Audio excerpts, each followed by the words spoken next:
P. Well, what letter's that?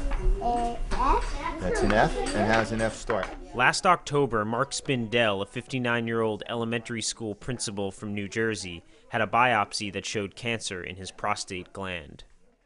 When I was first told that I did have cancer, my heart fell down to my feet. I became very uncertain as to how advanced it was. Will I be a survivor? Prostate cancer is an extremely complicated area of medicine. Increasingly, experts are questioning whether it is being properly treated. Indeed, a diagnosis of prostate cancer can be confusing because there are so many treatment options. The three main forms widely available for prostate cancer patients are active surveillance, radiation therapy, and surgery. You hear of other people having prostate cancer, but you don't think that it could ever happen to you. And now you really have to reach out and find the necessary elements of what you're going to do next. Treatment options vary based on the stage and grade of the cancer. Mark's tumor was discovered early. It had not spread outside the prostate gland. He chose a robotic-assisted radical prostatectomy.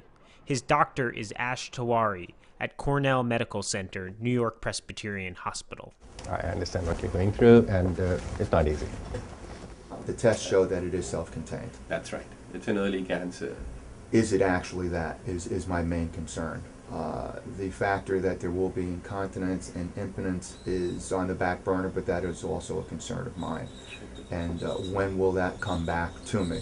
Once we get all the cancer out, the next priority is on the urine control. And that makes a difference because that will have an impact on your quality of life. Patients differ in terms of their sexual function before surgery. Patients differ in terms of what kind of a tumor they have.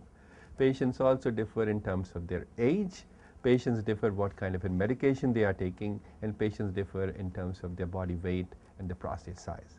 These all things can ultimately impact what kind of possibilities for a recovery of sexual function they have. Okay? Yep. Thank you very much. Good to hear. And 7 days after his pre-operative meeting with Dr. Tewari, Mark and his family arrived for the early morning surgery. anything specific in your mind? No, I'm just worried about the outcome, that it is self-contained. I'm a little bit nervous about the next couple of days. He needs a little bit of TLC and some care, but I understand it's fairly easy, and we'll get through it. Before we embark upon doing a robotic, we have to have a very clear-cut plan as to what we want to do. We use a specialized biopsy information to kind of create a map. This MRI scan is also available in real time so that we can cross-refer while we are doing the surgery that where exactly the tumor is, if it is visible.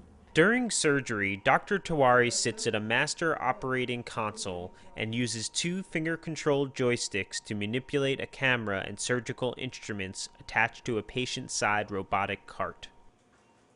Removing the cancerous prostate gland is the #1 goal of the surgery.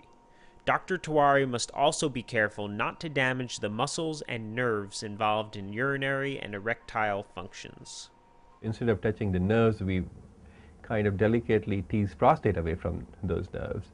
We were always very conscious that to look for any telltale signs of cancer trying to come to the surface, and which was not in his case. There was an area on the left side I was a little concerned. It was showing a significant bulge, and that is the area where actually his cancer was. But I think we stayed in a decent, safe plane around that area.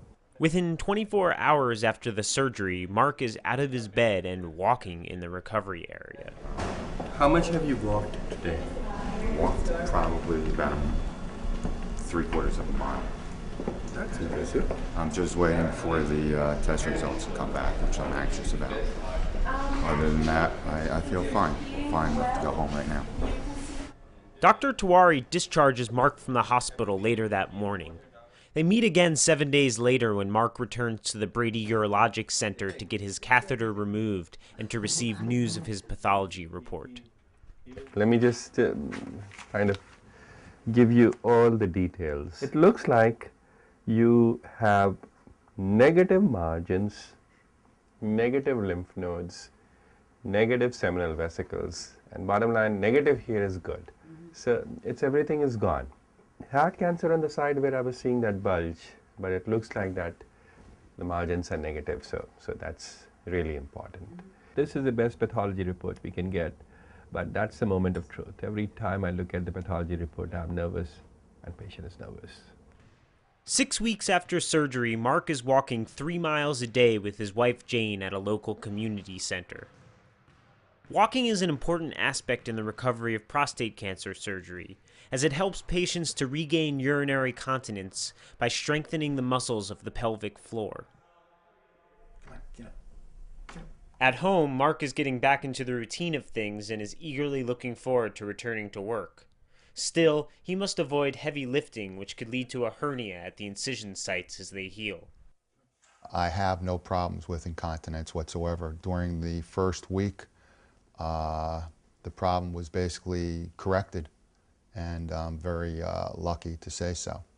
The other aspect with the sexual functions, I'm getting right back on track with that, and basically on average where everybody should be at this time. The biggest surprise probably was the need for another individual to really take care of you, especially for that first week. The emptying of the catheter bag, the sleepless nights because of sleeping on one's back, the difficulty in walking. Well, I think in some ways it's made us closer. You know, we spent a lot of time working things out and trying to help him feel better, and you know, but I think it's time he's gotten back to work. There's a cliche that live each day the most because you never know what tomorrow brings, and I guess I've started to do that because you never know what tomorrow will bring.